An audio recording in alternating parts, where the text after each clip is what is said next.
For more, I'm joined now by Thomas Kleine-Brockhoff. He's the Vice President of the German Marshall Fund of the United States. That's a public policy think tank.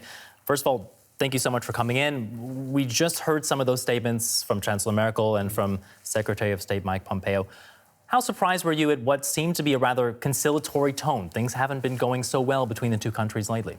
I wasn't, because everybody here is basking in the afterglow of 30 years of the fall of the wall, and this was a kiss and make up type event. Yeah. I heard the Secretary of State speak in a way that any American Secretary of State in the past could have delivered a speech. I think the word Trump wasn't even mentioned, or maybe only once, and he even left that alter ego of his at home that previously had criticized the multilateral order in stark terms. Pompeo himself had been criticizing. Pompeo himself, a different Pompeo showed up in Berlin today.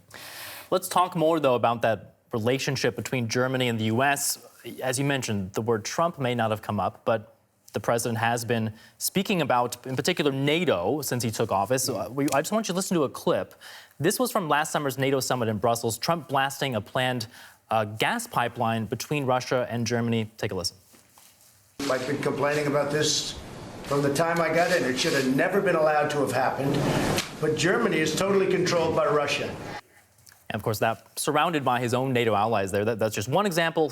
Trump also asked Germany to give more money to NATO. Now, what effect do you think the president has had on this relationship, not only between the U.S. and Germany, but more broadly NATO itself?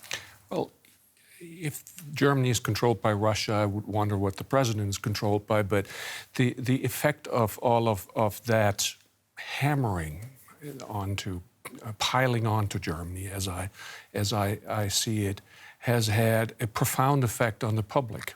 The public finds the German-American relationship to be in crisis, while the American public doesn't see it that way. We have a profound gap in the perception of where we stand. Why do you think that is? Because of that critique of that, what I find to be a very stark, some say unreasonable critique of the country. The countries have always had some policy differences. Gas pipelines was an issue between Germany and the United States in the 1970s. At that time, vis-a-vis the Soviet Union. So those issues and those frictions don't go away, but they are now in a different context. The philosophy embedded, they're embedded in a larger picture, and that's, I think, what concerns people. The U.S. Secretary of State is making this visit with this big anniversary, not the president himself. Is there anything we can read into there? No, I don't think so.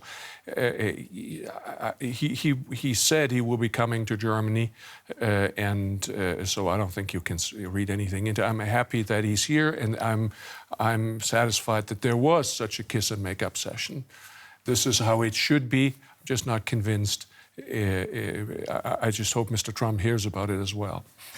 Now, so much focus, of course, with this 30th anniversary of the Berlin Wall falling, I mean, taking the lessons maybe from that moment. And one thing that Mike Pompeo said today was interesting. He said, quote, "The West lost its way in the afterglow of that proud moment." What do you make of that? Do you think that the West has lost its way? I think that the West has overreached, that it has had the belief set that under Western and especially American hegemony, most of the rest of the world would join the democratic peace and become a capitalist and democratic countries. That certainly hasn't happened, and therefore I think one has to have a much more constrained, realist approach to the world today. Part of that approach to the world, at least from the United States, has been America first recently. That's the motto from the president. That's potentially leaving a void in this power balance. Is Germany, do you think, preparing to step into that void? Are you seeing the country taking on perhaps more of a responsibility on the international stage? That's been a debate in this country for years. Germany is not only a late nation state in the 19th century, it's also late internationalist in understanding that the liberal international order is to the benefit of Germany, in that it has lived in peace and well with it, and that it needs to invest more into it, that it's not enough to be part of the West, it also has to produce the West. We have seen some surprising steps recently. We've seen the Secretary of Defense here saying proposing a safety zone that's patrolled internationally, and that's something you wouldn't have heard from Germany in the past years. And she has delivered a speech just 2 days ago in which she presented a plan for a more robust and more far-reaching German security policy. Mm-hmm. That will be a debate in this country, what the means and what the goals of that shall be.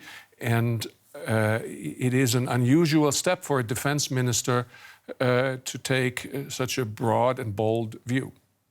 Thomas Kleine-Brockhoff, Vice President of the German Marshall Fund of the United States. Thank you very much. Thank you.